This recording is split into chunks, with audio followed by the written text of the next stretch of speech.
You ever hear someone say, America is a democracy? Save our democracy. Yeah, cool. Sounds nice. It feels good. It's real, warm and fuzzy like. However, it's not true. And that misunderstanding, that one little phrase, and most people don't even know better. However, that's how people justify stripping away your rights, one vote at a time. Welcome back, everybody, to the Trigger Happy Tactical Podcast. And as usual, it's time to lock, load, and listen.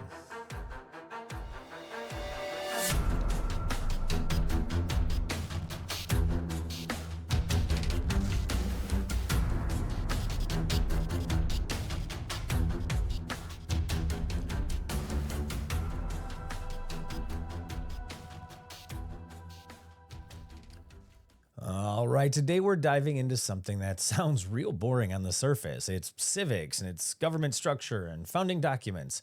But this is one of the most important conversations we can have, especially if you care about gun rights, freedom, and not living under mob rule. Because if you don't understand what kind of country this is, you won't understand how your rights are protected or how they get taken away. And spoiler alert, your rights are not protected by a majority vote. They are protected from a majority vote. Now I'm going to give you a second and let that one sink in. But let's break this down real simple. Like, what is a democracy versus a republic? First, we'll talk about the democracy. A pure democracy means this: the majority rules. 51% of people can decide anything, and laws are based purely on a popular vote. And that sounds fair, right? Yeah, until you realize that 51% can vote to take rights away from the other 49%. Let's make that real for a second. If 51% of people decide you shouldn't own a firearm, you shouldn't say certain things, and you shouldn't defend yourself, well, in a pure democracy, that's it. It's game over. All the boxes have been checked. There's no appeals and there's no protection. But that's unconstitutional, because in that system, there is nothing above the vote. That's not freedom. That's mob rule with some paperwork. Now, here's what we actually are. We are a constitutional republic, and that means that we elect representatives. There are laws above the government, and this is our Constitution. Individual rights are protected from the majority's rule. And this is the part most people don't even understand. The Constitution is not there to empower the majority.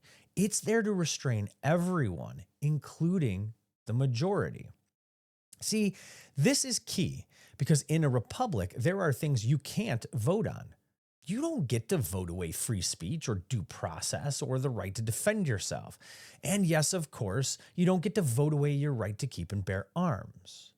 So why did the Founding Fathers reject democracy?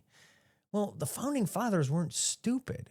They had already seen what happens when mobs rule things. See, they studied ancient Athens, which was a direct democracy, and the fall of the Roman Republic, and tyranny disguised as the will of the people.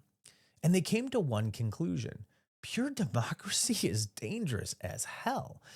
Our Founding Fathers go on to say, a quote from James Madison: "Democracies have ever been spectacles of turbulence and contention. They have in general been as short in their lives as they have been violent in their deaths." John Adams says, "Democracy never lasts long. It soon wastes, exhausts, and then murders itself." Alexander Hamilton says, "We are now forming a republic government.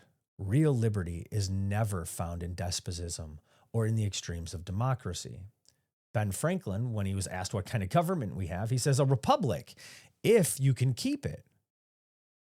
Now, that wasn't just a clever line. That was a warning that this system requires people to understand it or it collapses. Now, the Constitution is the real boss in all of this. And here's where things start to get real serious. The Constitution is not a suggestion. It is not a guideline. It is the supreme law of the land. And more importantly, it tells the government what it cannot do. Not what it can do, what it can't do. Now let's talk about the negative rights concept here. This is something people have rarely ever heard explained. The Bill of Rights is a list of negative rights, meaning this: it doesn't give you rights. It recognizes rights you already have, called birthrights. And it tells the government to stay the hell out of them. The Bill of Rights equals a hands-off list. See, the First Amendment is don't touch our speech. The second is don't disarm our people. The fourth is don't kick in doors without cause. The fifth is don't railroad people without due process. This isn't permission, this is restriction. So then the Second Amendment, why it even exists? Let's get into that because, well, it makes sense in this podcast. The Second Amendment is not about hunting, and it's not really about sport shooting. It's about power, I guess we would say. A quote from George Mason is, "To disarm the people is the best and most effectual way to enslave them." And James Madison goes on to say, "The advantage of being armed forms a barrier against the enterprises of ambition." Trench states, "Their swords and every other terrible implement of the soldier are the birthright of an American." Thomas Jefferson, "No free man shall ever be debarred the use of arms." So what the founding fathers just went to, and let's not forget that, these people weren't theorists. They were guys who had just fought a war against a tyrannical government. They dealt with forced disarmament attempts. They've seen standing armies used against its civilians. The British tried to seize colonial weapons at Lexington and Concord. Does that sound familiar? So when they wrote the Second Amendment, this wasn't hypothetical. It was a fresh experience to them. So self-defense is where these rights start to become real.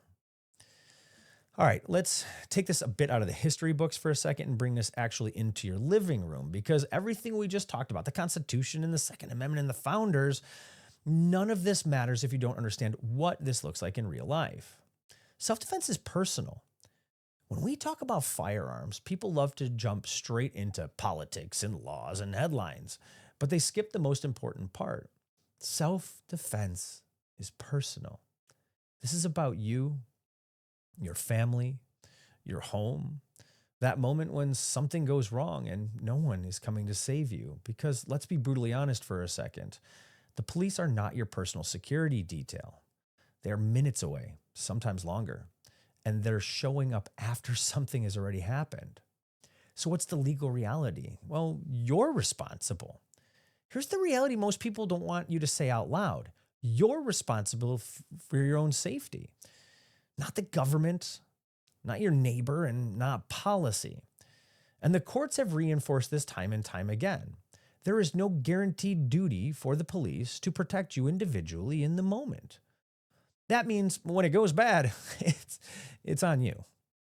So why does firearms, or how do firearms level the playing field? Now let's talk about why firearms matter specifically in stuff like this. Because this isn't about being tactical or looking cool. It's about equalizing force. See, without a firearm, size matters, strength matters, and numbers matter. However, with a firearm, the playing field significantly changes. This is where a smaller person can defend against a larger attacker. One person can defend against multiple attackers. And a homeowner can defend their family against someone forcing entry into their home. This isn't theory. This is reality. So what were our founders' intents on the self-defense angle? This ties directly back to our founders. They didn't just believe in resisting tyranny. They believed in the natural right of self-defense. William Blackstone was quoted to say, "Self-defense is the primary law of nature." That idea carried directly into American law and philosophy. The right to defend your life is pre-government. It exists whether a law recognizes it or not. And the Second Amendment, that protects your ability to exercise that right effectively. So what about gun control versus self-defense in reality? Now, here's where all of this collides with some modern arguments. When people start to push for gun bans and magazine limits and waiting periods and carry restrictions, they often frame it as safety or common sense. But what they're actually doing is limiting your ability to defend yourself in the moment it matters most. Because see, what most people don't realize is criminals don't follow gun laws. They don't respect any restrictions, and they don't wait for a background check to clear. But you know who does? You. You do. So let's call it what it is. Disarming good people doesn't stop bad people. All it does is create more victims. Now, let's connect back to the republic versus democracy sort of thing. And this is where everything kind of ties together. See, if we were a pure democracy, People can vote away your ability to defend yourself because all it takes is a little fear, some emotion, and a majority. But in a constitutional republic, that right is supposed to be protected even when it's unpopular. That's the whole point of it. So at the end of the day, owning a firearm for self-defense isn't about politics or identity or looking tough. It's about responsibility, preparedness, and survival.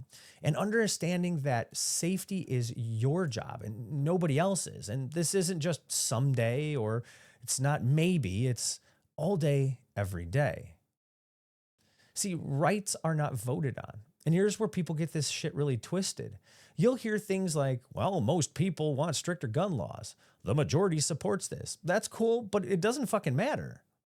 Rights are not subject to popularity contests. Let's take this even further. If rights were based on a majority opinion, the First Amendment would disappear anytime speech becomes offensive or hurts my feelings. The Fourth Amendment would vanish every time crime spikes a little, and the Second Amendment would be gone after every single headline. That's exactly why they're protected from the majority. Now, let's take a quick pause from the serious shit really quick. If you're getting value out of this episode, share it. Like, seriously, this is the kind of conversation that people need to hear, but most never do. Send it to that friend who says things like, we're a democracy, or that coworker arguing about gun laws with you, or anyone who thinks rights come from voting. Because this is the foundation. All right, now let's get back into this and talk about modern day consequences. Let's bring this into today's realm. When people say things like, we need to vote on gun bans, what they're actually saying is we should be able to override the constitutional rights with emotion and numbers. And here's the dangerous part. They don't often realize that that's what they're saying because they've been taught this: democracy equals good. Constitution equals flexible. When in reality, that's completely backwards. So what's the Supreme Court's role in all of this sort of stuff? Well, let's hit a quick reality check. The Supreme Court's job is not to make laws. It's not to reflect public opinion, and it's not to fix problems. See, their job is very simple. They ask themselves, is this constitutional or not? So then how do laws actually die? And this should sound quite familiar if you listened to our last podcast episode, because bad gun laws don't disappear because people vote them out. They die when they get challenged. They move through the lower courts. They get appealed. And eventually the Supreme Court says, that violates the Constitution. Let's just throw a couple real quick cases at you. The District of Columbia v. Heller in 2008. The Second Amendment protects an individual's right to possess firearms, they said. Another one is NYS RPA versus Bruin in 2022. They quoted, gun laws must follow history, text, and tradition, and not opinions. So then really, if you're listening to this podcast, you probably care about things like firearms and self-defense and freedom. Then you need to understand this. Your rights are protected by the structure of this country. See, what we're seeing right now is a death by 1,000 cuts. Our rights usually don't get stripped away all at once. They get regulated, restricted, compromised, and slowly chipped away until one day you wake up and realize you don't have any of them anymore. And this all started with, well, the majority wants it. Death by 1,000 cuts. So the next time someone says, we're a democracy, you can hit them with, no, we're not. We're a constitutional republic. And that's the only reason why our rights still exist. Because freedom doesn't come from the majority. It comes from limits on power. Well, everybody, if you got something out of this episode, please share it. Send it to someone who needs to hear it. And follow the show. And check us out at triggerhappytactical.com. And stay ready because we've got a whole lot more coming your way. And as always, don't forget, it's time to lock, load, and listen.